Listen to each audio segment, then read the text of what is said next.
I'm really happy, a little relieved that it's done, and just really, really happy right now. Did you go into this today thinking you could win the race? I thought I could. I did not my AP think it was in the bag, and Dakota's phenomenal. I know Carrie Burton's been coming up. There have been a lot of girls in the race I thought could win, but I thought if I had a good day and just stayed calm and patient, like it's a marathon, who knows what could happen.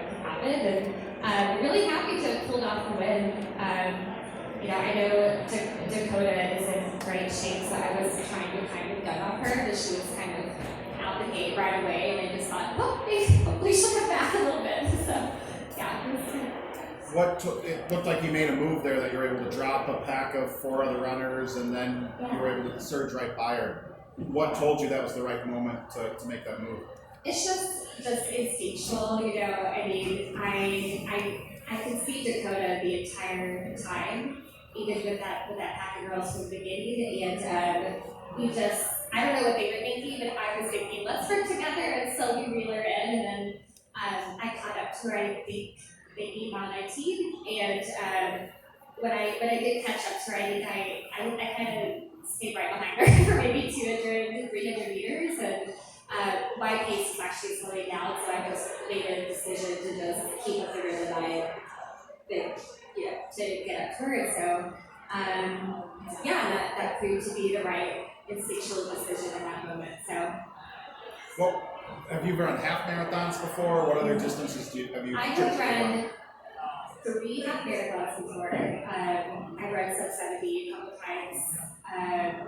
This is my first marathon, so definitely a learning experience, and I like it a lot. It was painful, but it was I'm excited to do another one. Probably the next one, probably the trials. I ran the 800 college. I ran the 15, the 5,000. Like I just been slowly moving up every couple years. So. What prompted you to make the shift and step up to the marathon? It honestly is just something I've always been intrigued by. A few years ago, I would have said I'm not doing that, but then I joined the AZ Elite, and half of our team are elite marathoners, and I think just being around those athletes and just wanting to experience the specialness of the marathon and just test myself in something drastically different I've never done before. So I've been interested in it, but I think just the past year have I thought I could actually handle it, because I'm a low mileage athlete, so I kind of have to work up to being able to handle the volume and all. Kellen Taylor's one of your teammates? Kellen's one of my teammates. She actually gave me so much advice for this too, because she does a perfect record. Yeah. What was the best advice she gave you? Just that the marathon, when you're out there, it comes and goes in waves. You'll have patches where it feels horrible, but you just have to know that it will pass, and you'll have patches where you feel really good, and you just have to savor those as much as you can, and also just knowing I didn't have a seamless perfect build, and she told me I went 226 off of only having one tempo and 8 miles or something, this whole build, so it's you can do it, you can still run fast even if everything wasn't perfect and if it wasn't. So she's been invaluable. Can you tell us more about that build for this marathon? Sure. I focused on the USATF half champs in February. I came second there to my teammate Elisha, who is also the Olympic marathon trials champion at 20. And so I knew I was pretty fit for the half marathon. And then I had to take a little bit of downtime because I had chronic sciatica, so I kind of had a little flare up. So I had to take a little bit of time just not doing some workouts for a while. And then I think we did really an 8-week marathon specific block. And we really just, said, really, I think I did an 8-mile, 10-mile, 12-mile steady state tempo up in Flagstaff. And then a lot of K repeats, non-repeats, had a little faster than marathon effort, more half marathon 10K effort. And I think I did one 22-mile, one 24-mile long run. So I know I have a lot of room to improve, and it was a cool bill. I enjoyed all of it. It's hard, yeah, just longer than I've ever done. It was like every week I said, this is the most I've ever done at something. So yeah, it's good. What was that mileage that you were up to? I think I hit 2 weeks at 83, 85, but then I had a lot at 70, 75, and then the last few weeks I had a little bobble like 3 weeks ago with my calf, which actually bothered me a lot today, but it was manageable. But I think I was running like 65 the past 3 weeks. Can you describe what that, Can you describe what it's like when you see the finish line for the first time in bird's eye view? Bird's view. Like at the very finish? Yeah, the final stretch when you finally see the finish line for the first time. I think it was just, yeah, it was good to see it. I mean, at that point, I think I really started to slow down. So it was really just good to see, like, you're almost there, you know. And at first I looked over, the clock on the left said 2:30, and I was like, I feel like I've been running faster than 2:30 pace. And then I saw 2:25, and I was like, okay. Yeah, so that was, I was relieved to see that, yeah.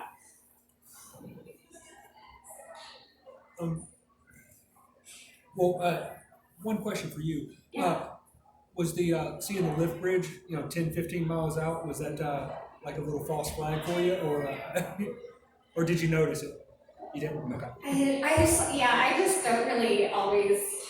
I kind of try to stay like mile by mile and not like look too far ahead. And so I think I know what you're talking about. Actually, the hardest part was the last mile coming down that steep bridge where my quads had gone, and that was actually the hardest part. I was like, oh, like this is a lot steeper than I think I might be able to handle, and I slowed down because I was worried about tripping, falling at that point. That would have been a shame. So. Sorry, and now Elisha, you said that your training, like you didn't feel like you were in great shape coming into today. Can you describe what your training sessions were like and why you didn't feel like you were in great shape? Yeah, I've been training since February. I did my last training was 25 kilometers. I feel like I'm in good shape. Okay. And then what was different about today that you felt? You said you felt lighter today than you have. What do you know why that was, or why you felt faster today than you have in the past few weeks? When you start, I feel like my body is very light and I think the weather is good. Okay. Just when they run, after they are running, I just follow them, just close the ground. I was feeling like the pace is very high, but I feel like when I try to close the ground, I just Okay. Can you talk a little bit about coming in and you've had a few more minutes to process it now. You've won 5. That's a record. I think you already had the record of Grandma's marathons. Can you talk about winning 5 and going maybe going for a 6th? That I want to say that I think it's like a blessing because to win marathon for 5 years, it's not easy. And I try to do it like a blessing. And that's the name of your daughter, right? Blessing? Yes, my last one is Blessing. How old is she now? Is she a year and a half? She's 1 year. What will you say to her when you see her again? I'm going to celebrate with them maybe. Yeah. Can you tell us, did you and Dominic say anything that moment you broke away from the rest of the runners? Did you say anything to each other? When we reached it was like a 6 kilometer the pace. There's so much they push and for then we reach the level. The hill. Lemon drop, yeah. When we push, and then I follow the hill. And then when I look back, they just like 2 minutes and go. Then we move the Dominic and 10 minutes glass and then this. When I come with Dominic and I feel like my body is getting right. Yeah. And I feel like I need to push. How about you when you passed Dakotah? It looked like you were behind her for a minute. We were all wondering, does Dakotah know that she's there? Maybe she doesn't. When you went by, were there any words exchanged, or were you just focused on you're going to push as hard as you can for a couple minutes? I was wondering if she noticed I was there too. Honestly, I kind of thought maybe I should play this like that, like just like sit behind. Actually, she was running with Patrick, one of our friends at Flagstaff.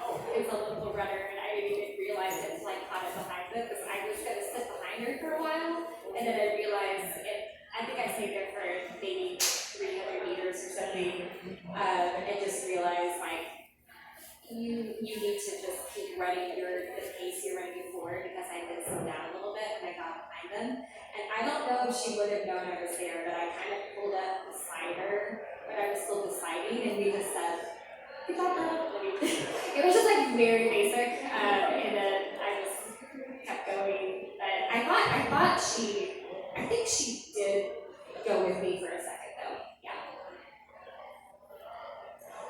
Lauren, were the other girls in the pack pushing you, or were you very much using your own strategy?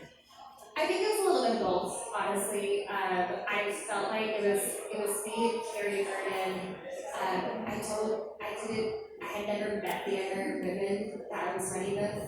I think that the third place finisher who ran 2:27 was with us too, and a couple other women. I haven't met them, so I'm not sure what their names are, but it felt like we had a pretty good pack, but I also felt like I was kind of in the front of that pack, kind of pushing a little bit, but also trying to hold myself back. So I'm not sure I might have been setting the pace, but it definitely helped to have, it just felt kind of like I tried to think of it like I was running with all my teammates in Flagstaff, I guess. So it has a little bit of both. Like I was pushing it, I was also using that group as well, and yeah, it felt good. It felt comfortable to me. So it was one of good races, right? I think so. I mean, it's my first marathon, so but I'm a veteran runner. So even though it's my first marathon, like I know how. Yeah, I think it was a good race for sure. I felt good as I could. And so you will want to run more marathons now. I think so. I think so. Yeah. Do you have anything else in mind? Next one? We haven't completely decided on that, but I mean, I will be at the Olympic trials in February in Orlando. As of now, I think we have decided not to do a marathon in the fall, but I'm not sure if that will change or not. I'd really like to target a high quality half marathon. So that's probably my favorite event still is the half. And I love that one, so we'll see. When you passed Dakotah, did you wonder that maybe she wanted you to pass and was going to save something up? Did you look over your shoulder and see her, or did you know you were pulling away? I think she tried to go with me a little bit. I hadn't really talked to her that much. We're supposed to get drinks later, so hopefully we'll talk about it. But I'm not really sure. I felt her I felt her presence for maybe like a mile or so. But I don't think it was really like she was wanting me to pass her. I don't think she realized anyone was close. But you always have to suspect it, right? Well, and that was kind of part of the decision making, was like, do I sit here? Do I let her know I'm here? Because she could very well have just, sat on me when I passed her. So whereabouts did you look back and see that you were at a safer gap than maybe you anticipated? I think I realized I was clear maybe like 21 with 5 miles to go or so. All right, last question. Elisha, what brings you back to grandma's, and what's so special about this course here? Hagans is a good race.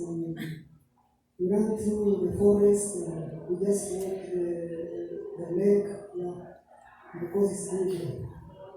And the last mile, people are cheering, you feel like motivated and running strong. Excellent. Thank you so much, Elisha Barno. Congratulations again. Thank you.